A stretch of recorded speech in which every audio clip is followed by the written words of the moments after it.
Chapter 17. Conscious and Unconscious Varieties of the Faith Cure.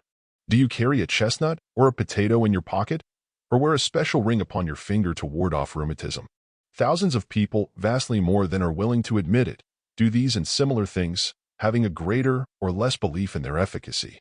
And no matter how absurd, they have just as much power for good as belief bestows upon them. Common report and the testimony of others who have received benefit from unusual things awaken some degree of faith, expectation, and mysticism. Without stopping to inquire how the result comes, we pocket the chestnut or potato or wear the ring and expect an improvement, and it often follows. Rub a wart with a split bean or pea and throw the same away, and upon its decay the wart will disappear if you expect such a result, and thousands have had such an experience, especially during the years of childhood. It would be absurd to believe seriously that such remedies, in and of themselves, exert any healing influence. Probably no intelligent person will claim any direct chemical or medicinal action or physical influence whatever in such cases to change or heal the disordered conditions of body. But looking back at some of the amusing and grotesque remedies of the past, we find that the illustrations already mentioned are only faint survivals and imitations of what has been. Let us note a few of the immense variety of panaceas which at one time or another have been accepted and faithfully used in their turn. A halter wherewith anyone has been hanged, if tied about the head, will cure headache. Doubtless the faith involved, or rather the thought of the halter and its history, often entirely displaced the thought of pain, and so the disorder was forgotten. Here is another. 120 moss growing upon a human skull, if dried and powdered and taken as a snuff, is no less efficacious. Dr. Samuel Turner, who wrote upon diseases of the skin, notices a prevalent charm among old women for the shingles, the blood of a black cat, taken from the tail, and smeared on the part affected. The chips of a gallows tied on a string and worn around the neck was an accepted remedy for ague. Spiders were in great repute as remedies. Burton, the writer of The Anatomy of Melancholy, was at first dubious as to the efficacy of the spider as a remedy, though he states that he had seen them used by his mother, whom I know to have excellent skill in chirurgery, sore eyes and aches. Till at length, says he, rambling amongst authors as I often do, I found this very medicine approved and endorsed by several of them. I began to have a better opinion of it. For stopping hemorrhages, all sorts of things were used. John Bell says that for this purpose, they tied live toads behind the ears, or under their armpits, or to the soles of the feet, or held them in the hand until they grew warm. The examples mentioned form but a mere suggestion of the loathsome and disgusting living things, concoctions and mixtures employed for the healing of almost every imaginable malady. Another extensive category of remedies, used more especially among Aboriginal tribes, consists of incantations, dances, the beating of drums, the use of other noisy instruments, and no end of other curious and nondescript means to arouse the mind and turn it into a new channel.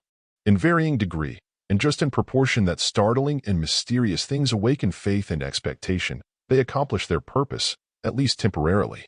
They change bodily conditions through the mind and consciousness. They cause a strong surge of new psychic activity which displaces the sense of pain and disorder. The helpful result was plain, but the working of the process was a mystery. But it is entirely evident that all the results were gained through the unconscious exercise of various grades of faith and expectation. The world in all ages and under all conditions has been full of healing through mind without being aware of its first principles. Strangely enough also, the present scientific age fails correctly to interpret the experiences of the past, giving them no philosophical explanation, but simply dumping them upon the ash heap of wholesale superstition. An intelligent hypothesis of much of the past phenomena of life is yet to be generally admitted and understood. The peoples and aboriginal tribes of the past, though intellectually childlike and undeveloped, were not fools or destitute of common sense. They were keen and intuitive in the recognition of actual results. There has been some wisdom in every generation.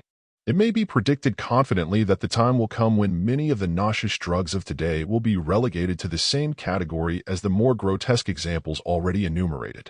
Their seeming efficacy largely comes from professional authority and common confidence.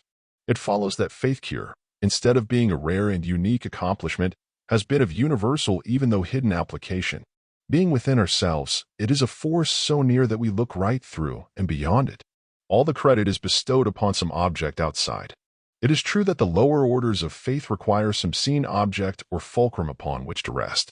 But though working within, the power of an intelligent faith does not belong to the lower selfhood or consciousness. Primarily, it is the divine power working in man, though it potentially becomes his own to the degree that his higher selfhood is unfolded. The prophet of Nazareth, whose knowledge of human nature was supreme, over and over again proclaimed that wonderful works were possible just in accord with the measure of faith exercised. The great present necessity is the recognition of the scientific and orderly nature of an intelligent faith, and of its practical cultivation in accord with spiritual and psychological law. This should take the place of its unintelligent, falsely based, and uncertain substitutes. It is true that a faith may be genuine and at the same time wrongly based. Such a faith is likely to lose its power and gradually give place to doubt and uncertainty after the earlier unquestioned belief and compliance. Barrenness gradually follows the first seemingly successful accomplishment. Faith of some sort is so fundamental that it clothes itself in every variety of habit and hides in every nook and corner of human experience. A bigoted faith will tend to purify itself, and therefore is far better than no faith at all. Believe something for faithlessness is the most negative and hopeless of all the states of the soul.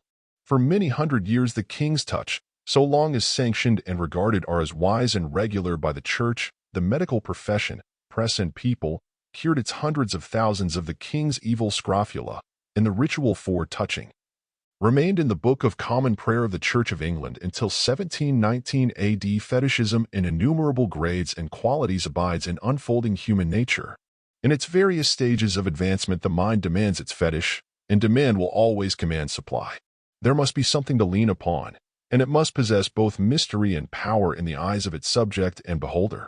The New Thought, in its purity, teaches that faith should be lifted from things which are seen and temporal to the unseen, spiritual and eternal.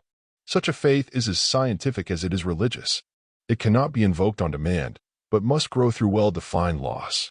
It increasingly includes positive strength. Even in the domain of nature, the great powers and forces are those which are unseen. It is only their effects which are visible. It is the mission of the New Thought to elevate faith, broaden its scope, and make it practical.